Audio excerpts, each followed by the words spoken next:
Welcome aboard. You're listening to FlightPlan Quick Consults, your go-to podcast for veterinary insights that are fast, focused, and designed to elevate your practice. I'm your host, Brenda Tassava Medina from Encore Veterinary Consulting. Whether you're between appointments or heading into a strategy session, we've got takeoff-ready tips, tools, and takeaways to keep your team soaring.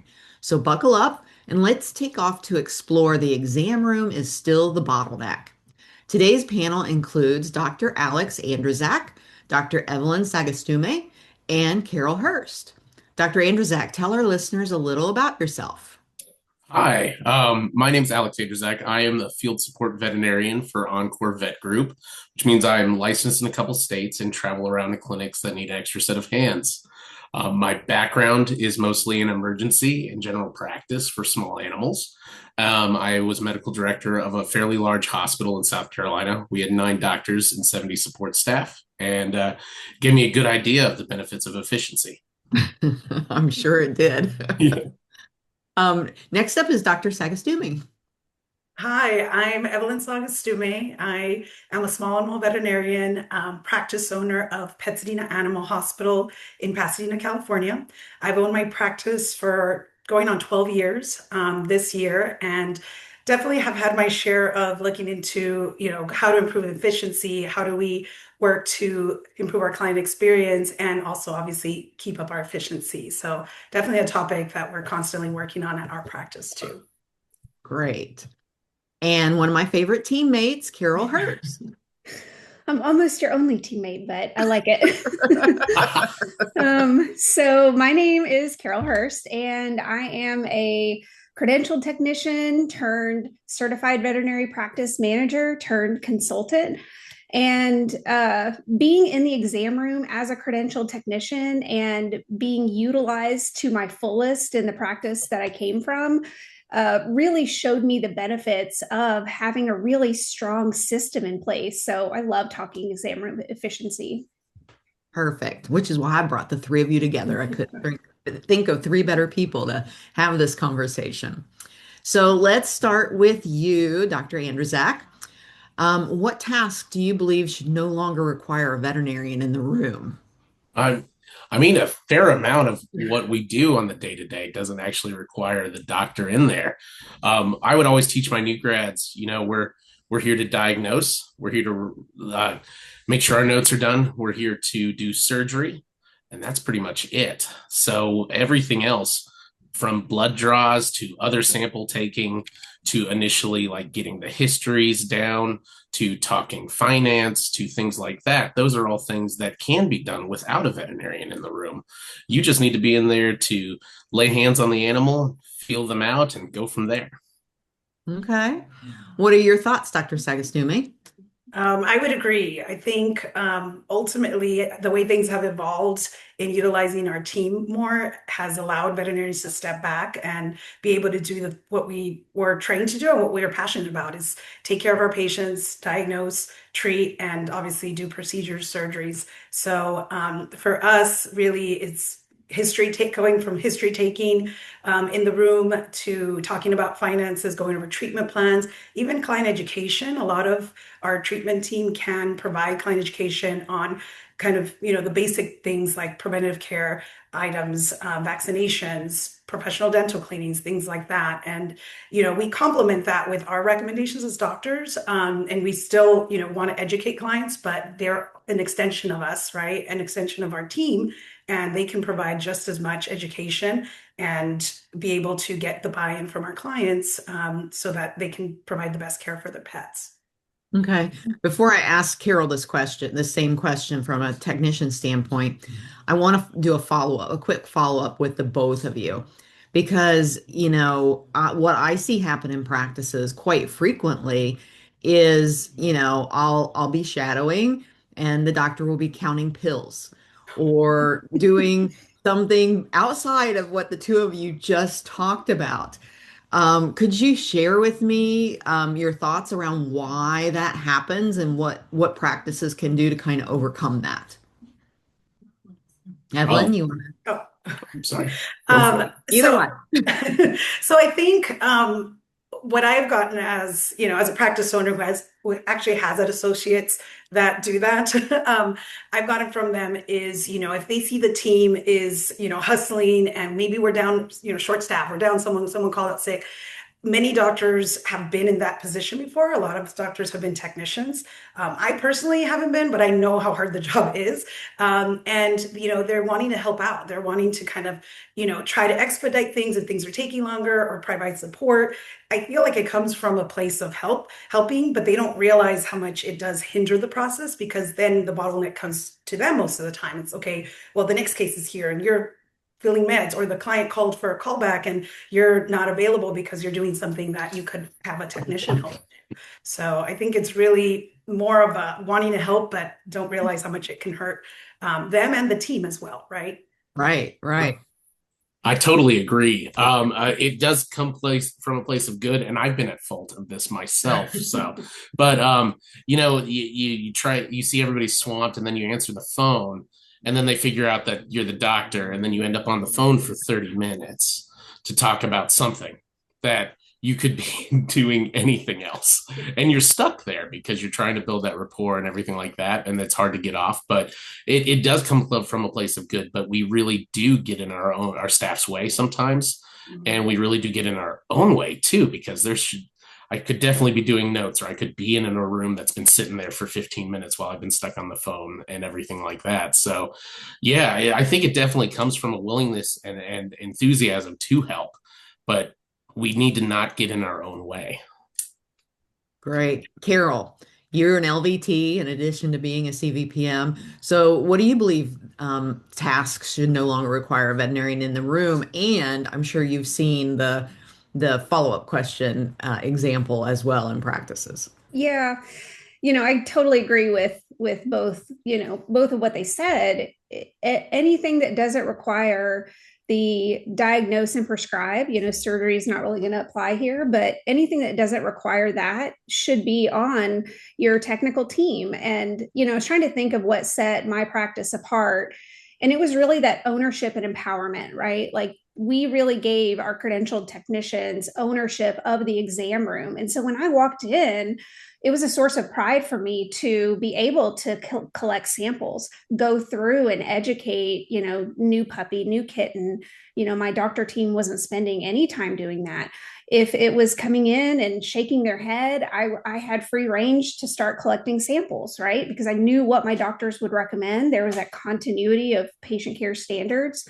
So the whole thing, the organization of the exam room, documentation, education, all fell to me. And that was a source of pride for me. And so I think, when I think about setting a good foundation, making sure that we're training, setting expectations, because your technical team is trained to do that and they want to do that.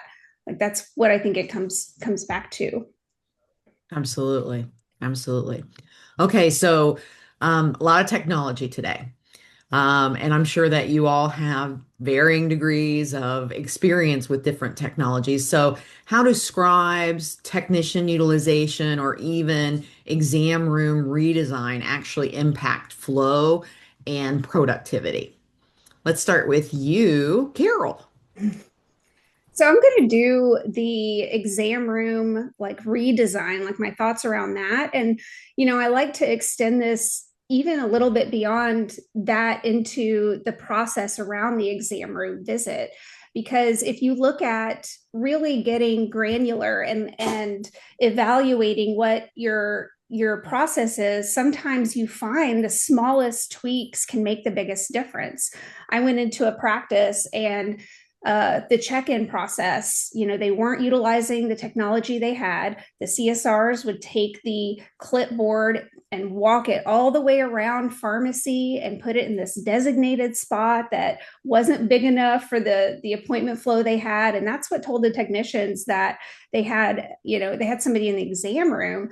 And when you step back and look at that, this is an inefficiency that hit multiple different departments. And being able to just let them, guide them to using the technology they had, and keeping things a little bit more organized eliminated a lot of extra steps for the technical team and the CSR team. And so I think if you're able to look at what steps you're actually putting into your process, you're going to find a couple of small things to just eliminate that make a big difference.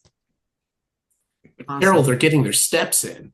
I can't do it. I can't do it. It takes up too much time. Too much time, not only too much time, but you're pulling a CSR from the front desk, right? Yep.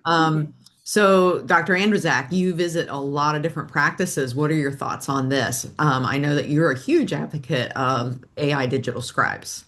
Oh, yes, very much so. So AI digital scribes totally changed how I did medicine. When I was working stationary, I was seeing probably between 23 and 30 animals a day. And if at 5 minutes a record, that is an unbelievable amount of time spent writing notes. I got covet myself, and I loved it. It changed my note taking down to less than 30 seconds per note.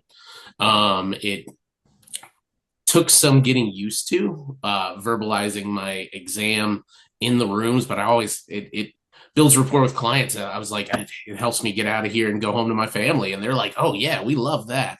And no one has been like, please don't record me. Up to this point, I'm going to get it tomorrow now.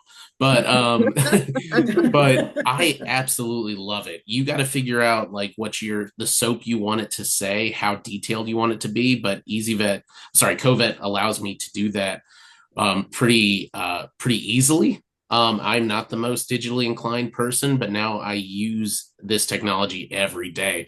And there's lots of different brands out there. Mine personally is Covet, but there's ScribbleVet, there's Talkatoo, and many, many others that anybody can try out. There's lots of free trials, and I was resistant in the beginning, but I got talked into it. I did the free trial, and I am never going back.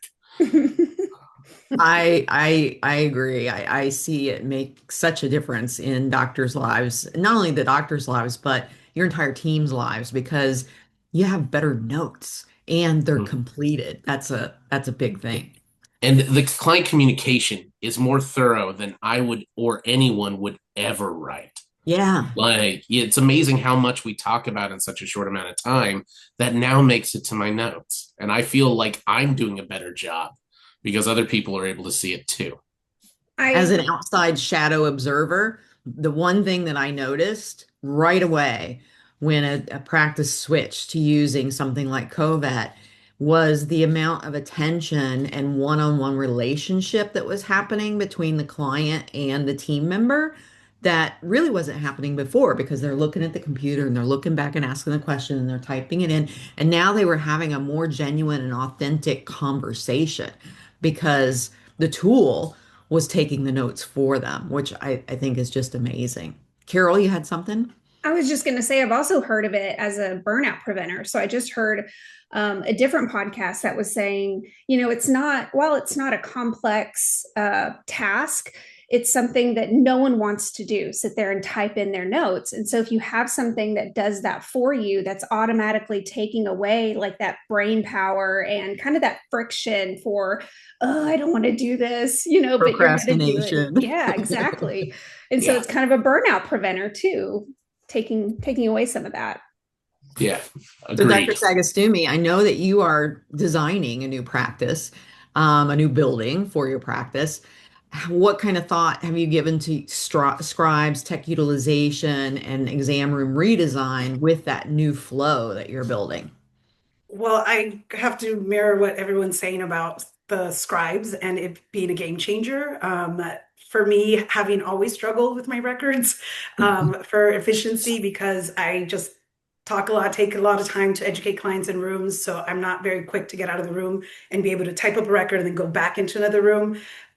It's been amazing. And actually, interestingly, when I try to bring it on to my practice, I wasn't practicing as much seeing patients, and I got pushback and they declined it. And I came back again a year later with it having been, they've added different features. It got much better because I tried to adopt it early on.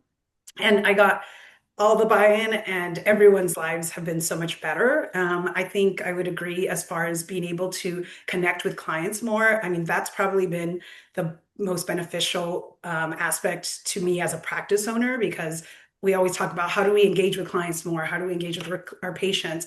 And this is a way where my treatment team can go in, get a history, and like you said, engage with the client, with the patient, have that kind of connection that they couldn't have because they're typing and looking away and all that. I can go through my examination much more thoroughly, much more efficiently, and be able to communicate all the things and let them know everything that's going on with their pet without having to worry about make sure I get in the record. But also, because you have to verbalize your exam, it's also like a nice way to be able to verbalize everything and have clients understand, and then you can provide a summary after. So I've had clients say, oh, can you call my wife? Oh, this saves me time. I can actually send your wife a summary of what we talked about, and that's pretty amazing. Yeah. I think as far as efficiency, it's not only obviously efficiency in the room, efficiency with record keeping, thoroughness. And when you're thinking about room design, one of the things that I'm thinking about in our new practice is,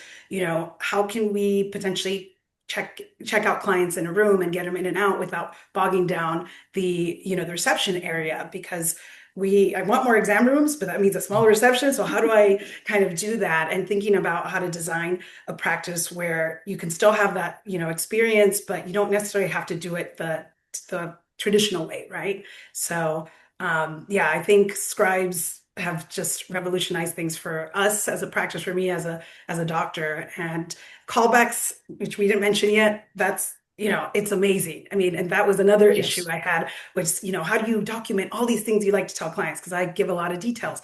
I can get my callback scribed quickly, but also then I email them a summary of our conversation. So, I mean, it's just the level of care you can provide, education has just changed dramatically without more time, right? It's actually saving us time. Do you And believe? doctors, Oh, go ahead, oh, Dr. no, I was going to say, and with what you do, especially that thoroughness and everything that you're able to do with your personal scribe is add value, because I mean, we all are in a pinch with funds and everything like that these days, and our clientele is no different. And regrettably, prices do keep going up. And that is the world we live in. But it adds value to our services by being able to add that little extra touch. Doing the physical exam in front of them and verbalizing it shows you everything you're looking at. It gives them an idea of the depth of our knowledge. Granted, it's one dimensional, but we know a lot about these critters. And but it's an amazing. I feel like the client experience improves from it as well. And I You would must add to have been that reading my compliance. mind, because that was my question. Oh, I'm so sorry. No, We're on sync. yeah. We're on sync. It's great. Dr. But Sagastume. yeah, just like you mentioned, compliance goes up, right? And Yes. so you're able to get more buy-in from the clients for all these recommendations. I, with experience, have been able to have, fairly good compliance with my clients because of the time I take. And this just elevates it even more and allows, when they have to go back home and discuss whatever was recommended and come back for that professional dental cleaning, they have all these resources in addition to the time you spent, and Yeah. you are able to provide better care for their pets. Yeah, you build that trust. Exactly. Absolutely. And we all got into this because we love helping the animals. We love the humans attached to them, and being able to build that trust allows us to do it better. Well, thank you all for being guest panelists today. It was a great conversation. And thanks for flying with us on Flight Plan Quick Consults. If today's insights helped you climb to new heights, be sure to subscribe, leave a review, and share this episode with your crew. Until next time, keep your mission clear, your team aligned, and your practice soaring.